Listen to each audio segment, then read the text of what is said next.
You've heard today about the hard work. You've heard today about the complexity of what we do, the science that drives us. And you've heard me before say it. We are so lucky here. Man, I think about it every time I wash my hands. Unlimited water. Unlimited, clean water. It's cold, it's hot, it's in between, it changes. I can always drink it. Unlimited. Barbara talked about the schools, about the roads and the police, all the things that we have. For hundreds of millions of people around the world, it's not true. It's not their reality.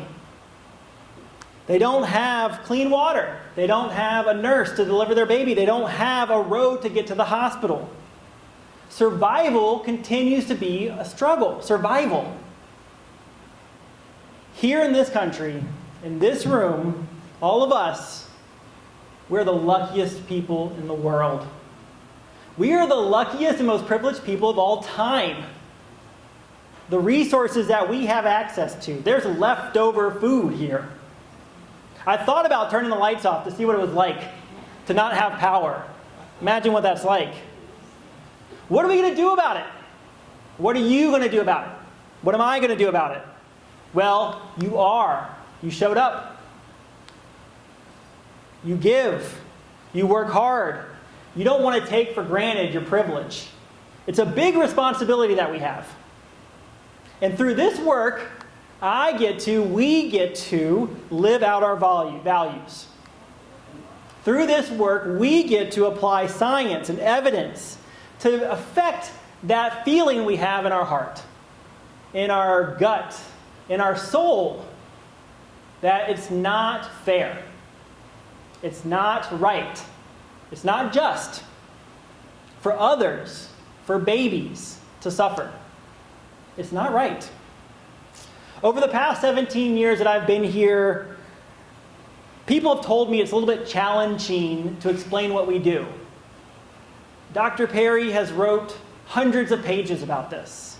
Some of you have read it. Sometimes they say you have to go to see.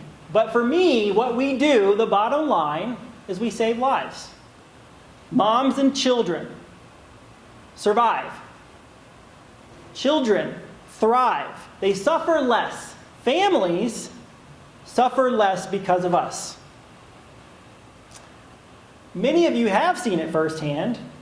I've seen it. I've seen a baby's life literally survive, breathing life into that baby. I've seen nurses in the middle of nowhere, Guatemala, trained by Duke School of Nursing. I've watched them breathe life into a baby. It's incredible to save the life of a newborn, to save the life of a new mom. We've got to keep doing it. As you know, we've talked about a little bit, the whole world's shifted in global health. The services that complement, that support our work, and the services that we support are weaker today than ever. Our work is more important than ever. And one thing that Barbara taught me is that a thing that makes us different is our long-term commitment. When everything changed in our global health world, our work continued uninterrupted. I got that phrase, continued uninterrupted, from our partners in Haiti. When schools were shutting down and the gang violence was wild, the moms kept teaching themselves. And they reported back that the work continued uninterrupted. When the Ebola pandemic hits, when COVID hits, when things go south, moms are still giving birth. They're still training each other. It's because they're not dependent on outsiders. They depend on themselves. We are the 1% of the world. We are the most privileged of all time. And we have hope. I've heard that word come up a few times, hope. Go to the next slide, please. Hope is not a passive state. Hope, all of us have hope by taking action. People across the country volunteer. We've got people who've flown in, drove in, people who are working late at night, volunteers who open doors for us, who pray for us, who work for us. We have hope, but we act. We act because our partners act. So when I am asked, what do? We save lives of moms and babies. It's shifting. We do that. We'll keep doing that, saving lives of moms and babies. But another thing that we're really moving into more than ever is empowering public health professionals so that we can do more of good, is through these people like Ann Carubo, like Troy and Leon, and so many more who act. My heroes. You can go to the next slide, please. Beatrice. Next slide, please. Nurse Alma. Next slide. A mother educator in Haiti. Next slide. Isabella, a nurse. Next slide. Dr. Mario Valdez. Next slide. Dr. Omari from the board of Kikau. Next slide. Marty Sol, a community nurse in Bolivia. Next slide. Lorena, another nurse. Next slide. Nurse Alma again. I really like her. She's great.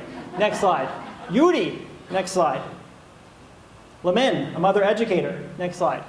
Karen, a night nurse in Kenya. Next slide. Madam Sarah Omachi. Next slide. Malavia, a mother educator in Misek. Next slide. And my niece, a mother educator. Next slide. Anna, a midwife. These are just a few of my heroes who act every day for their community, just like you're acting, just like you show up, just like you give your time and your talent. They work for their own communities, for their own neighbors. That's what we do. We save lives of moms and babies, definitely. But these are the people that are working for their own communities. We plan to grow our impact. We plan to do more. We do so many good things, but the need is drastic. The need is urgent. You heard the stories. There's more to be done. I'm not satisfied. I'm very ambitious. I'm very hungry because I've heard, you've heard, and some of you have seen that the need is so urgent. Next slide. Each year, the Momathon is our annual campaign to raise money for next year's programs. We're going to grow next year. We're going to help more people. More moms are going to get services. New moms will come in. New children will benefit. And we have got some work to do. We're trying to raise $400,000 by the end of the year. Many of you have already given generously. Thank you. Some of you give every month. Some connect us to your church. Some give $5, $100, thousands of dollars. Some give stock, and some give qualified charitable contributions. Many of you have put yourself in your will for us. You put us in your will, excuse me. Some donate time every week. Others travel around the world to learn, to support our global health heroes. Some of you here tonight are Momathon team captains. You're inviting your network to help us. There are many, many ways to give. Thanks to each of you for acting, for showing up, for being with us in spirit and in person. We need your help. It's important, it's urgent. And so, I'm concluding by telling you there's envelopes on the table. If you can go to the next slide. And I'm going to make my gift right now, and I invite you to do the same. Thank you very much. Oh, go back. Oh, easy. Because I got to scan. You don't have to do it. I got to do it. Thank you very much.